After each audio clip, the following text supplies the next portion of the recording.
Rain streaked down as a hooded figure loomed over him, and beneath that weight he clung to two simple wishes, to escape death, and to finally taste freedom. An open book rested on a stand, its pages filled with old script and a faded illustration, sitting untouched beside him as he lay motionless below it. Smoke curled upward against a darkened sky, and beneath it his eyes slowly opened, shifting from a blank stare into something more aware. A worn portrait hung above him, cracked stone framing the image of a boy who once stood whole, while his present self stared upward in confusion, unable to place where he was. Stone archways and shelves stacked with books surrounded the space he now occupied, and a single thought rose in him. This place was unfamiliar. Every sense returned to him at once: smell, sound, sight, hearing, flooding his mind with more information than he could process lying there in the dark. He startled upright, disoriented, as though torn from sleep or dragged out of some deeper darkness. A hooded man stepped forward and spoke first, noting that he had finally woken. The stranger studied him with a faint smirk, calling him a mere fleshman while remarking that he seemed to carry a peculiar gift. The hooded man introduced himself simply as Halos Carmen, his voice calm despite the strangeness of the moment. Halos clarified his position further, stating that although he practiced magic, he now also held authority over him as his lord, addressing him as an unexpected, mysterious arrival. With a single word, Halos commanded him to kneel, his expression cold as he repeated the label fleshman with quiet disdain. His body buckled instantly, trembling as it obeyed against his will, forcing him down before he could even question the command. Halos towered over him, staff in hand, watching in silence as the boy struggled beneath his authority. Memory pulled backward to a gray stone bed, and the scent of mold, where he first noticed his own body moving, a sensation both vivid and deeply unnatural. Before all this, his world had been small, nothing more than the view stretching beyond his bedroom window. Whispers drifted through the halls back then, servants murmuring about a strange illness with no known origin, calling his condition pitiful. Attendants spoke quietly among themselves, noting that his body stayed in constant pain, leaving him barely able to move. He could hear every word they whispered, even as he lay curled beneath the blankets, unable to lift himself from the bed he'd been confined to for years. His entire life had unfolded on that sick bed, pain spreading endlessly through his body while it slowly wore him down. A maid delivered the final verdict: no cause, no cure, before adding that a renowned white mage would be arriving to see him that day. No matter which famous doctor or magic user attended him, the maid could see only resignation settling into his eyes, though she insisted aloud that he would surely heal. The verdict came plainly this time: an incurable illness with no cure to speak of, and he accepted it with a quiet, weary agreement. His usual pain felt strangely absent from his arm, a detail that struck him as odd, though he assumed it was only what he'd come to believe. He recalled the agony that once twisted through him like his organs were rotting and melting, headaches that churned his brain as if struck by a blade, and a heartbeat that no longer seemed present at all. The suffering he'd assumed would never end had somehow lifted, leaving his eyes wide with disbelief at the change. His mind, clouded for so long by relentless pain, finally began to clear as he took in his stone surroundings.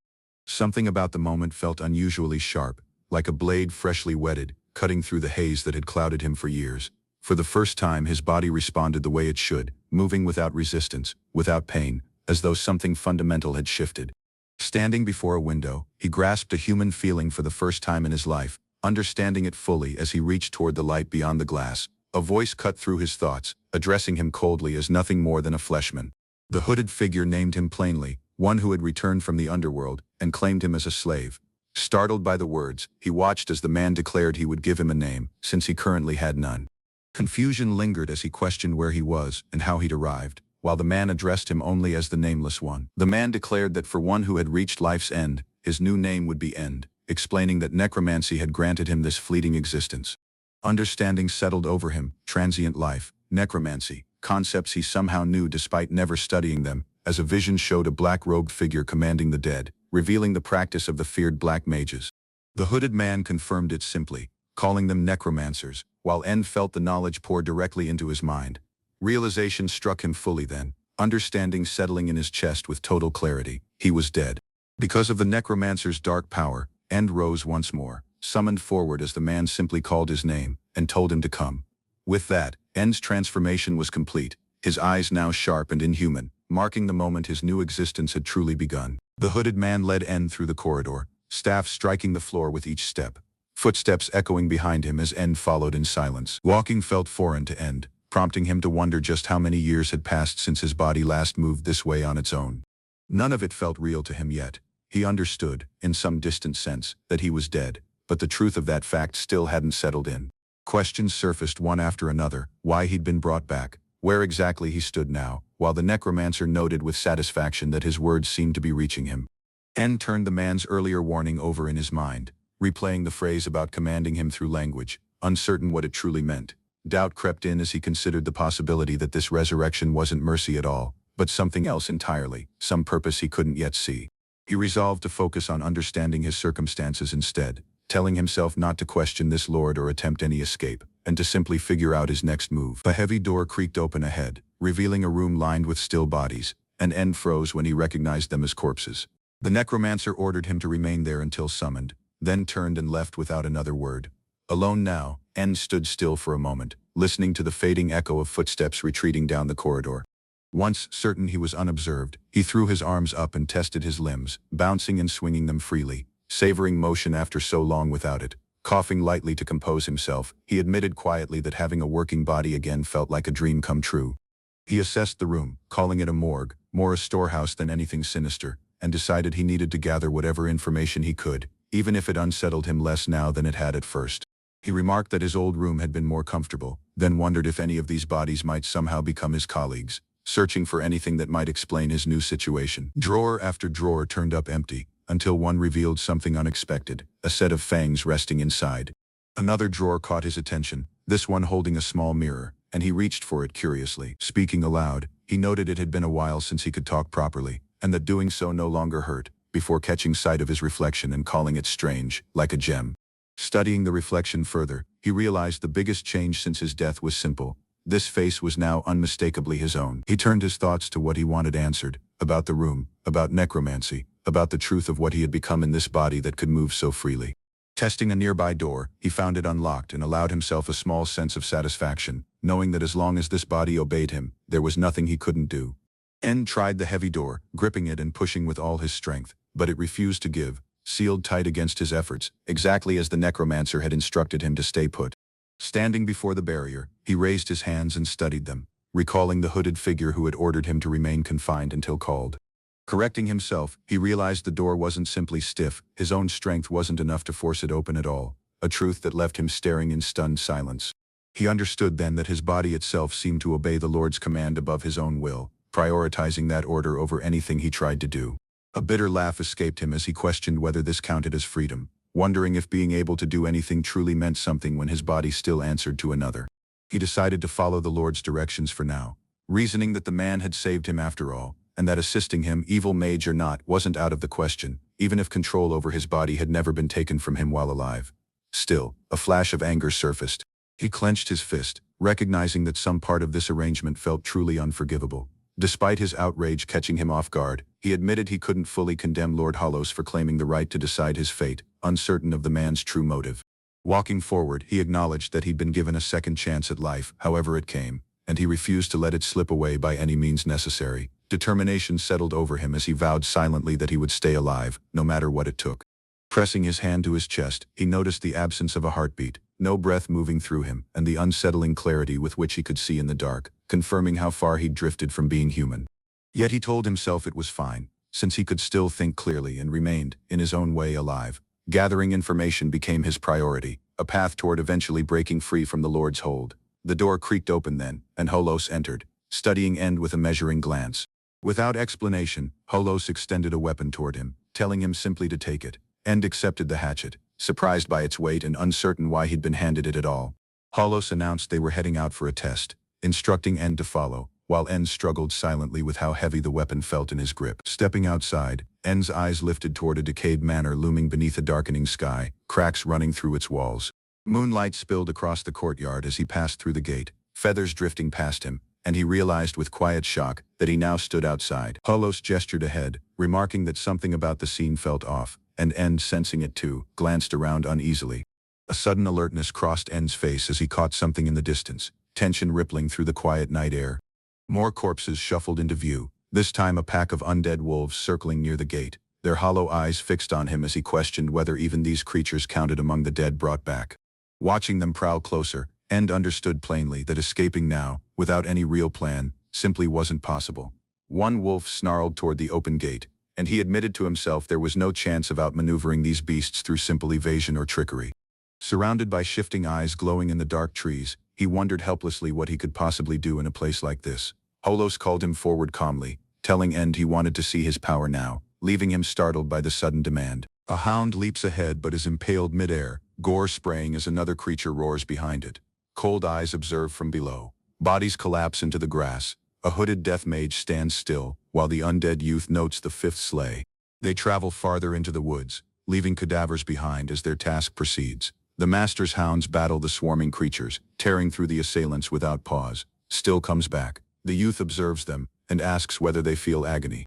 The youth reflects that hounds only follow fixed orders, lacking loyalty or will of their own. He identifies death mages as feared mages, despised for wielding might over the dead. Moving behind the robed master, he notices the hounds as tools, their existence an insult to natural demise.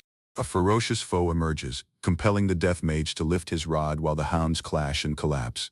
Surrounded by peril, the youth recognizes that without power, he will share the identical fate.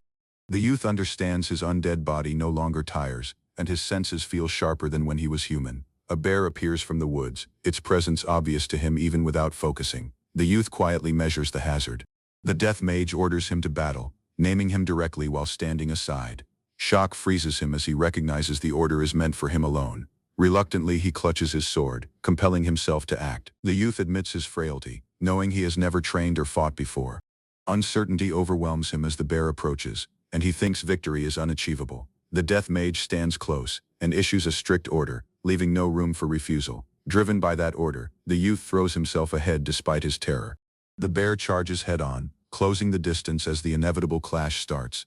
The youth leaps high, raising his sword as the bear roars under him. Steel hits flesh mid-air, and gore bursts from the creature's shoulder, as they collide savagely. Agony explodes through his body when the bear counters, its jaws tearing into him. Refusing to retreat, he drives the armament down again and again, compelling the bear to falter. Locked together in a savage struggle, both collapse to the ground, neither willing to yield. In that instant, something within him shifts.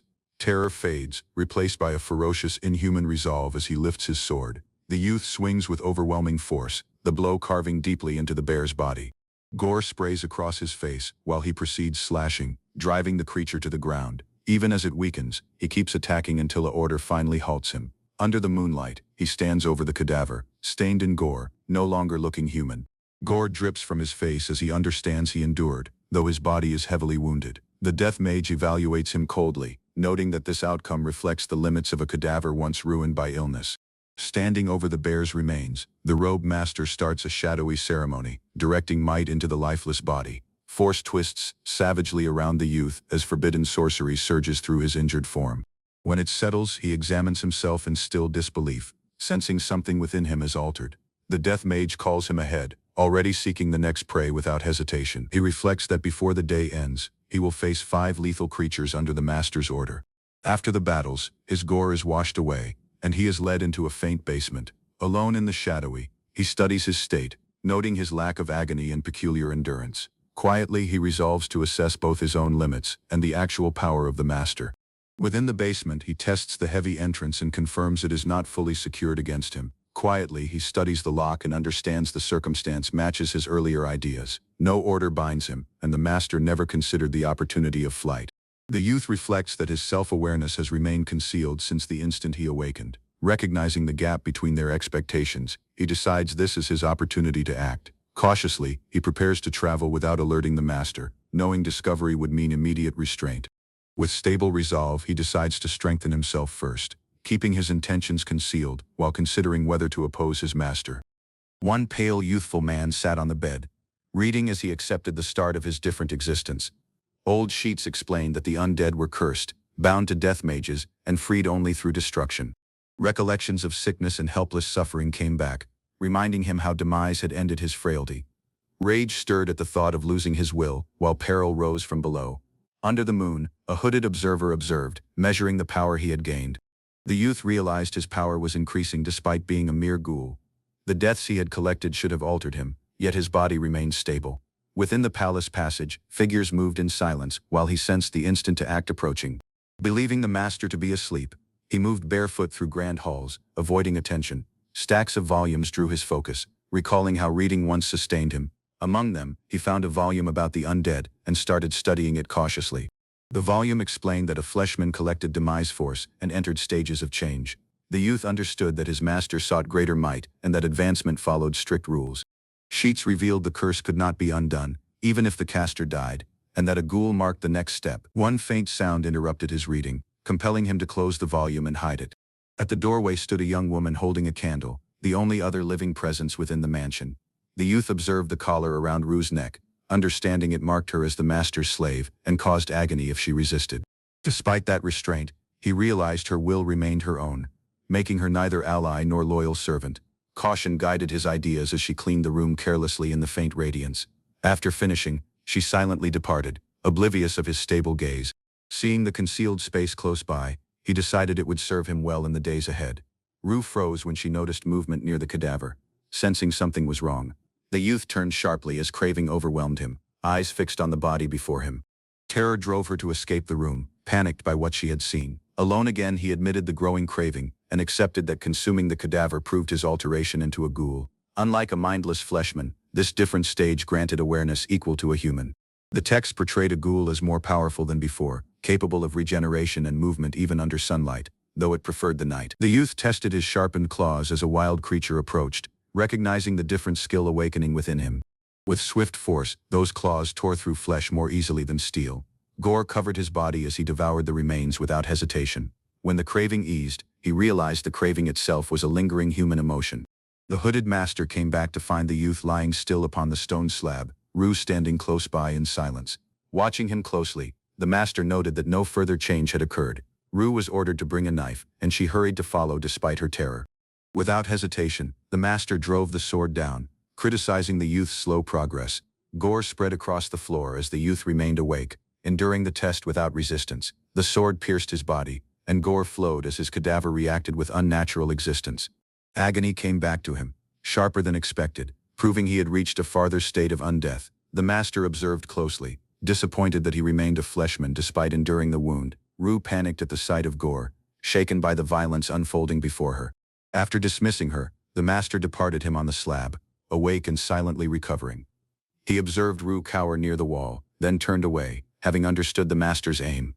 Stepping into the passage, he concluded the stabbing had been a test for regeneration. Shadowy gore dripped from his wound as he judged the master's reasoning careless. Pressing his own injury, he compelled it open further, enduring the agony to study his limits. Determined to act, he accepted that hurting himself was necessary to create an opportunity. Rue stared at him anxiously as he concealed his wound behind silence.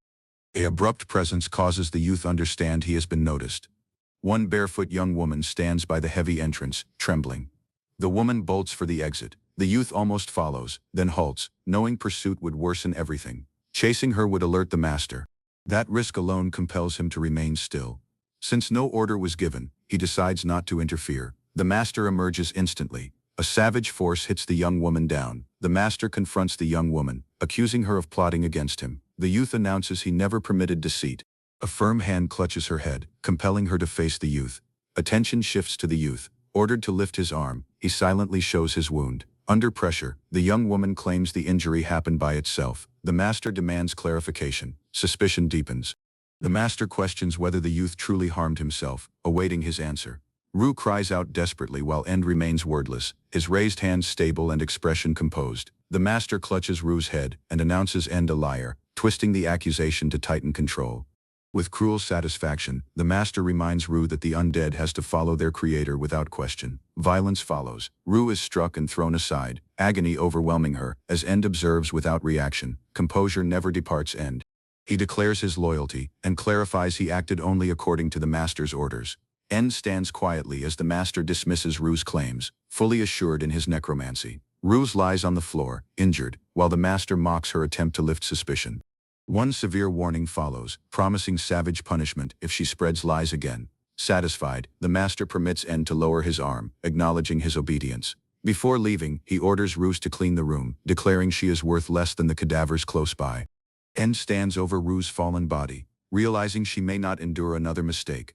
After a pause, he decides to assist her, considering her a colleague despite their unequal positions. Kneeling beside her, he thanks her for drawing attention away from his wound. Gore stains his gloved finger as he deliberately licks it, watching her reaction closely.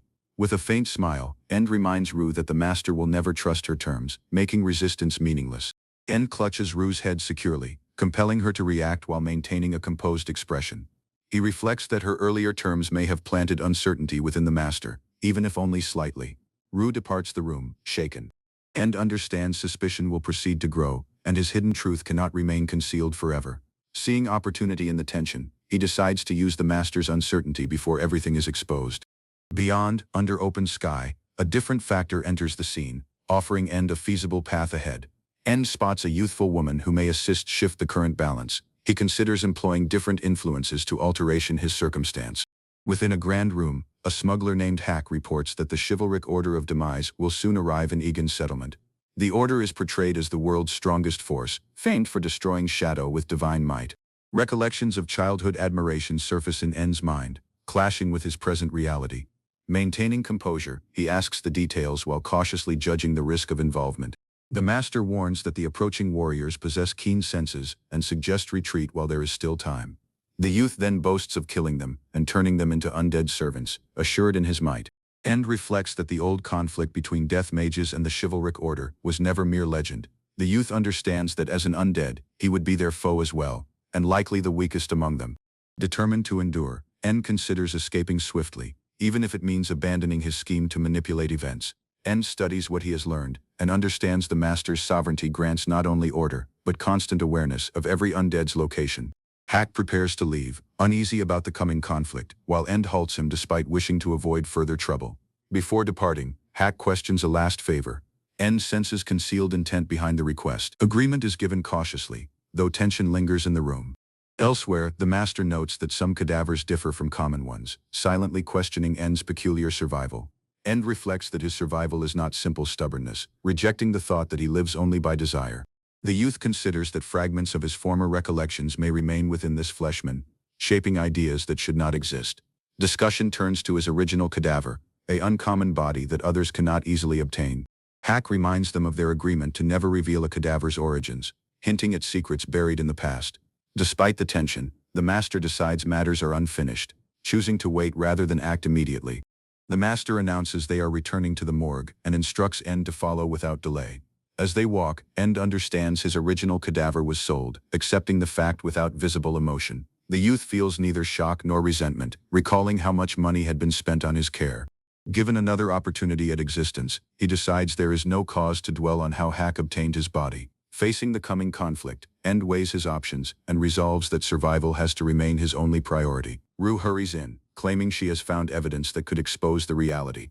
She pulls open a drawer and shows concealed volumes, insisting they confirm her earlier warning. The master examines the claim and points out that such volumes should never have been there in the first place. Rue argues that the volumes were brought from the library, directing blame toward End. Unmoved, the master asks her proof, asking how she can prove she did not place the volumes there herself, leaving End stunned. The master seizes Rue and repeats his warning, calling her reckless as she struggles in terror. The youth announces that the enchantment binding her may be flawed and promises harsher punishment for another false report. With cold resolve, he announces she will be reborn without her recollections, ignoring her desperate apologies. One order echoes through the room, activating the binding sorcery and tightening its hold on her. End observes with a widening smile and silently expresses gratitude as Rue stares at him in shock. End hits decisively, crushing the master's skull as gore bursts outward savagely. The appointed time arrives as the bound youth faces the robed master who seeks to control him completely.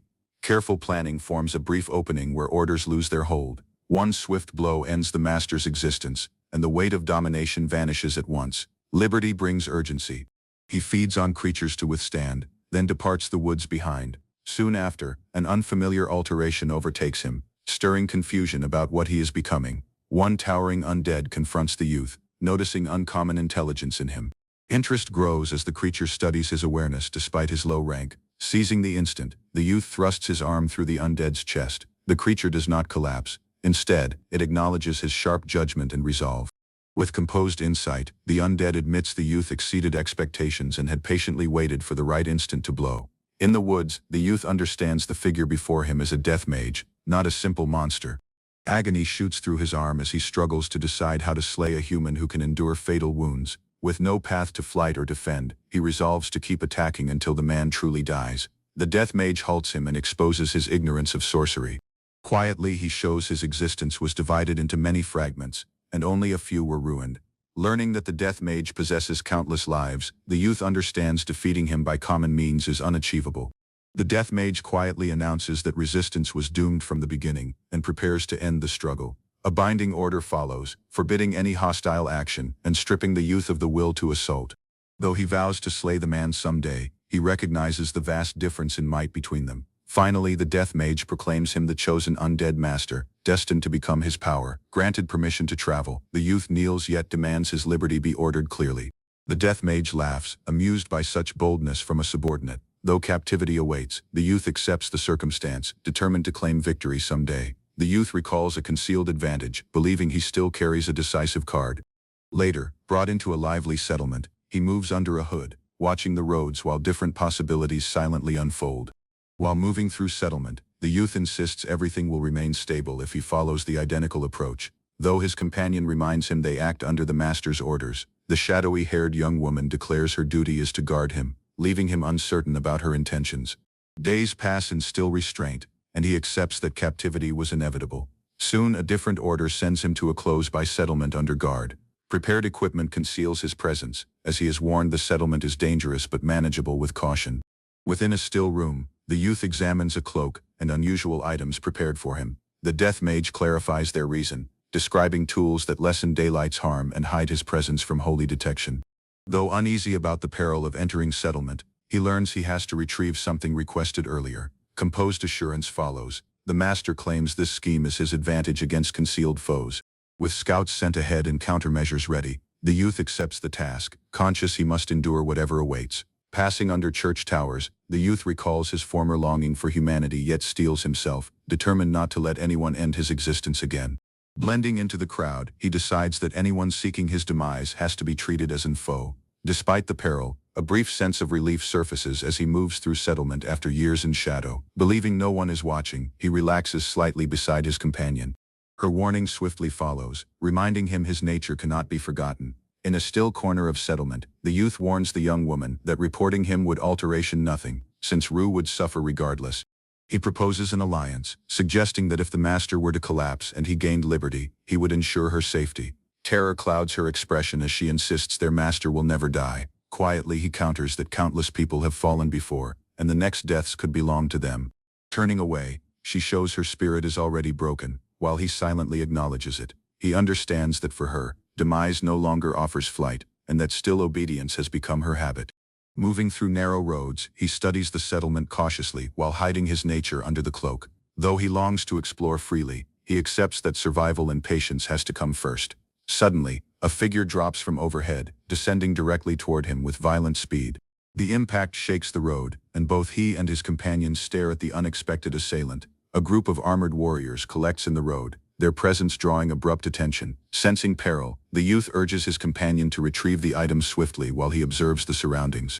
One sharp radiance pierces the air, and he identifies the arrival of the chivalric order of demise. Keeping his voice low, he instructs her to walk quietly and appear innocent despite the hazard. As they retreat, he recognizes the overwhelming might before them, realizing he knew nothing about these so-called miracles. Watching the warriors, he gauges their power and suspects multiple ranks among them, with at least one far more powerful than the rest. His attention settles on an elderly man whose presence feels heavier than the others. Recognizing the man as first class, he recognizes approaching any closer would expose him instantly. Watching the group from a distance, he reflects on the unfair balance of this world. Though he admits he cannot defeat them now, he steadies himself and endures. Deciding he cannot face the warriors, he turns away, planning to withdraw before they notice him. As he travels, a noble young woman suddenly emerges before him, her presence catching him off guard. Concern shows on her face when she spots his pale expression and trembling state. Others gather around her, studying him with curiosity while he struggles to remain composed. Hearing their casual reassurance about her bright days ahead, he lowers his gaze, silently conscious of the gulf between their worlds. Choosing deception over retreat, he smiles and prepares to pass through the crowd without drawing suspicion. When questioned, he claims he was bedridden for years and is only now recovering enough to walk beyond. The noble young woman listens with sympathy, revealing she once endured a similar confinement. The woman offers healing assistance, but he declines gently, wary of exposing his actual nature. As they part politely, a warrior observes from afar, his attention sharpening despite the composed exchange. A warrior halts him politely, explaining they are searching the area for concealed death mages under their master's orders.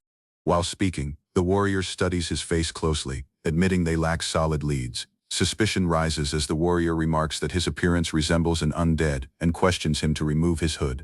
Remaining composed, he complies and attributes his pale skin to long illness, masking his actual nature. The tension eases after a brief apology, and the group permits him to go without further trouble.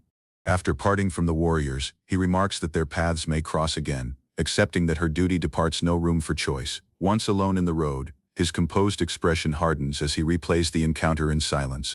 Turning to Rue, he questions for a private instant and declares he wants to make a deal. The woman immediately refuses, insisting she has to report everything to their master. Undeterred, he acknowledges her frailty, yet claims to understand the desire concealed under her obedience. The youth approaches Rue with a still offer, promising liberty if she brings him what he seeks. Shock spreads across her face as he leans closer, pressing the proposal despite her hesitation. Terror overwhelms her, yet he quietly assures her he will honor his term, even against their master. After she calls him a monster, he accepts the risk of his scheme and resolves to outlast both the master and the warriors. Within a stone chamber, a hooded elder confronts a pale youth about his clash with the chivalric order. Aged resentment surfaces as the elder recalls a long rivalry. Without warning, he releases an abrupt assault. The youth stays composed despite the obvious gap in power. Regret crosses the elder's mind, yet he treats this battle as a last trial. One enormous fang manifests, revealing a lack of hatred he seeks to ignite. Within the chamber, the elder asks the youth about the immense might he sensed from the warriors of demise. The elder laughs wildly, admitting such force could have ruined him instantly and reduced him to dust. Excitement overtakes him as he announces the youth evidence of an undead master. Confusion fills the youth's ideas as he wonders why the elder pushes him toward that title. After brief reflection, he quietly refuses and concludes he requires further training instead. Gore marks the youth's face as he accepts the master's terms and departs without delay. Concealed under a hood, he moves through settlement, sure his schemes will succeed and prepared to remove interference. Meanwhile, warriors assemble within a great chamber, reviewing his flight from the secured labyrinth. Unease grows as they admit his necromancy surpasses expectations and rivals higher ranks. The group conclude he has to be ruined before reaching first-class status. The senior warrior assigns the task to defeat Holos and entrusts Senri with leading the effort. The youth reassures her that her might already approaches first-class rank, and that her blessing is exceptional. Seated before her, he reflects on her pure spirit and natural talent with the sword. Her brilliance since birth convinces him she is destined to become a warrior of demise. The youth announces that after eliminating Holos, he will endorse her promotion to first-class warrior. The master warns Senri that her only frailty is lingering naivety, though her blessing and sword talent remain undeniable. The youth reminds her that death mages are cunning, yet she steadies herself and accepts the peril. Recalling countless tragedies, he clarifies that their sacred might exists to punish the foes of mankind. Her companions pledge support, assured their experience will cover what she lacks. The master orders the search to proceed, suspecting Holos has allies concealed within the settlement. Senri sits alone after receiving orders, silently acknowledging her master's order. A fellow warrior suggests destroying the wood's barrier entirely, believing her blessing could handle the hazard. The woman refuses, warning that such action would unleash magical creatures and endanger the settlement. Though duty demands the eradication of shadow regardless of casualties, uncertainty weighs on her heart. Remembering her frail past, she resolves to guard the frail, even if it means opposing harsh methods.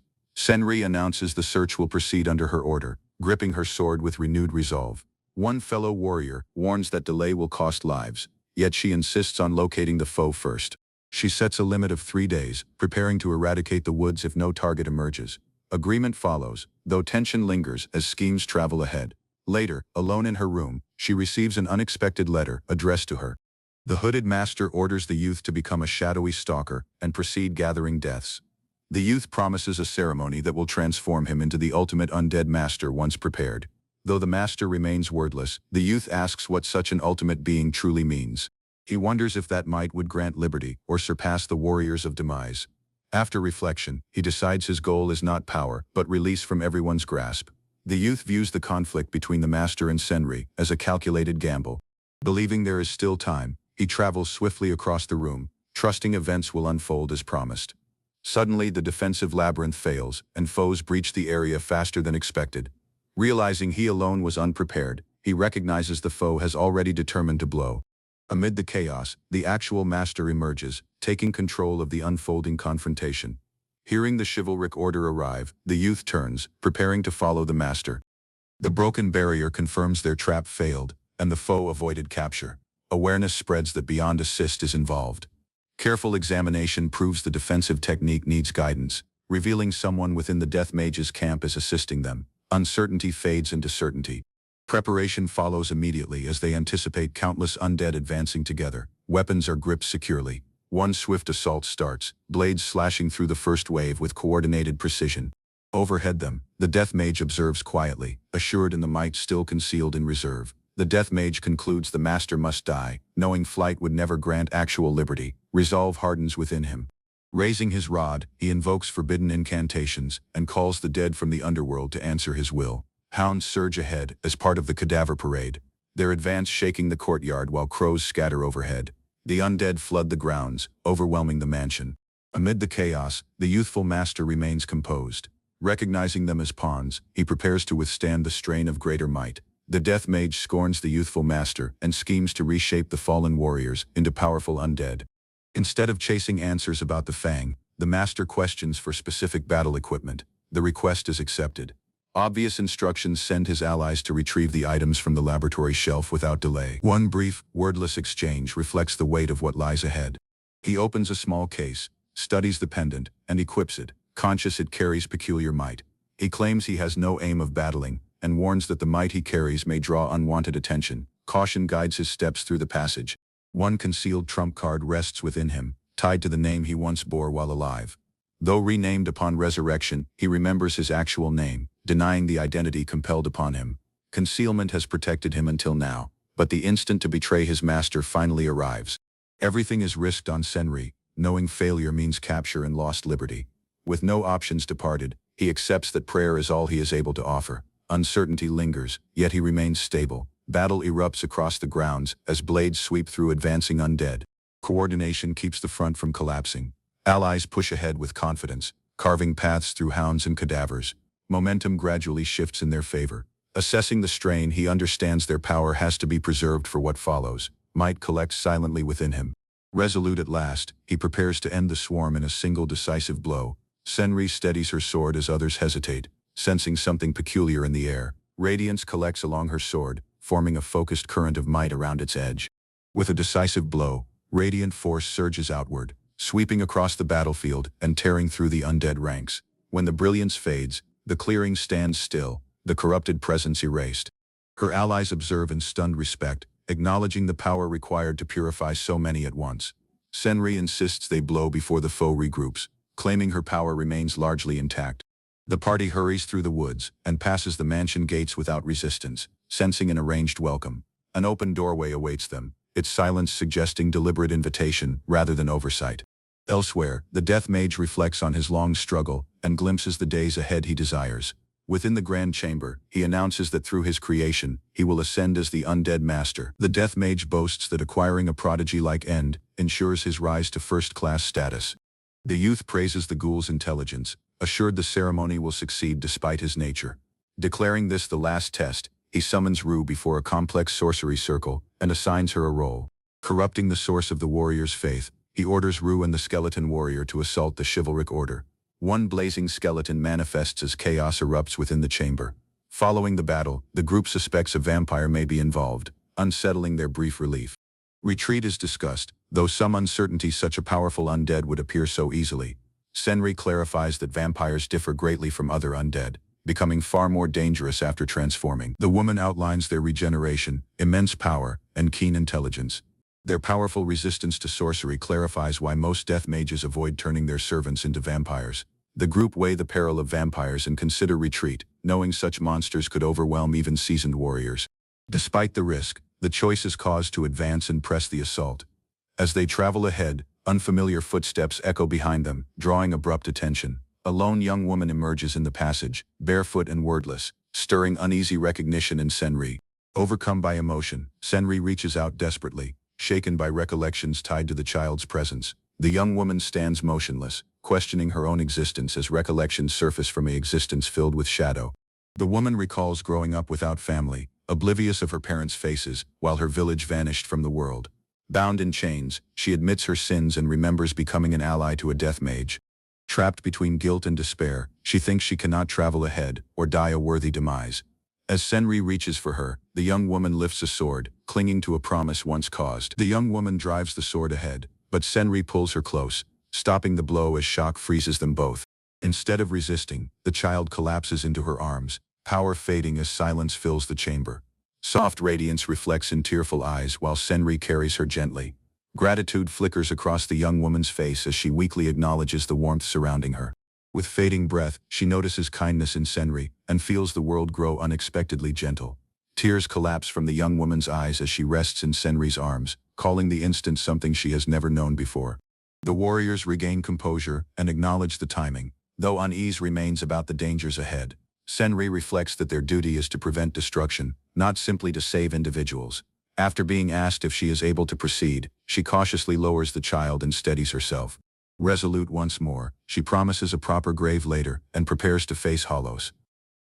The warriors of demise arrive before a hooded death mage seated with skeletal servants behind him. Sari Silvas steps ahead and announces her order, recognizing the peril yet standing firm. Resolve hardens within her as she prepares to blow, while the death mage observes without concern.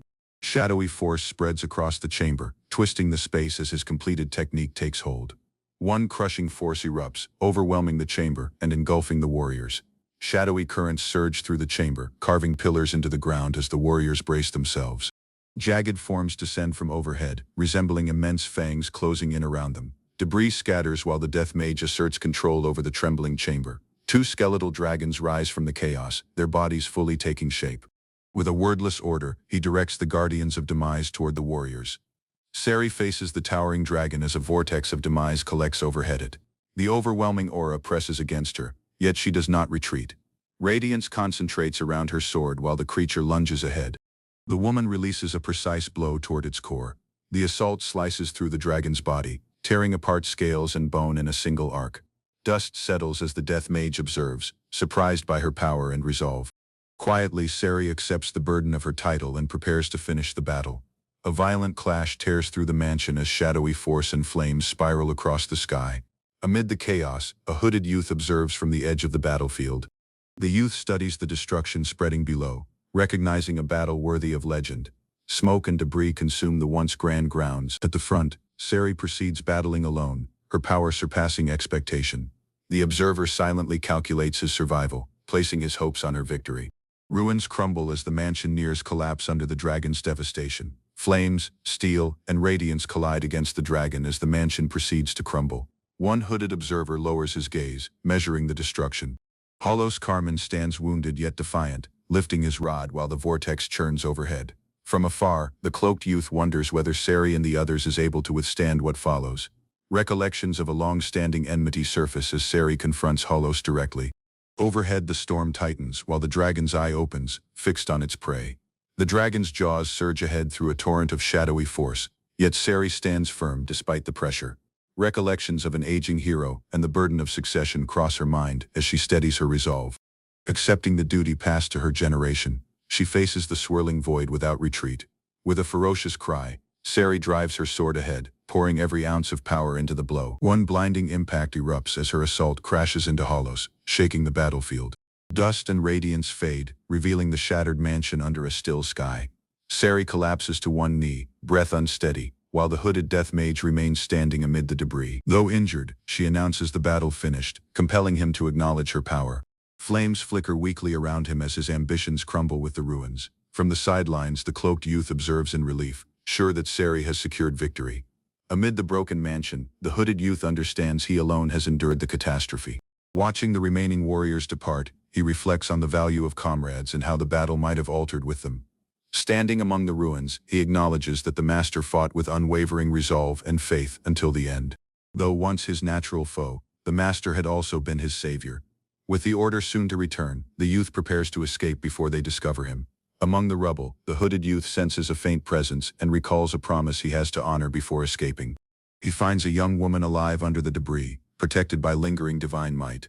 Kneeling beside her, he resolves to prepare a grave as promised and offer a still prayer.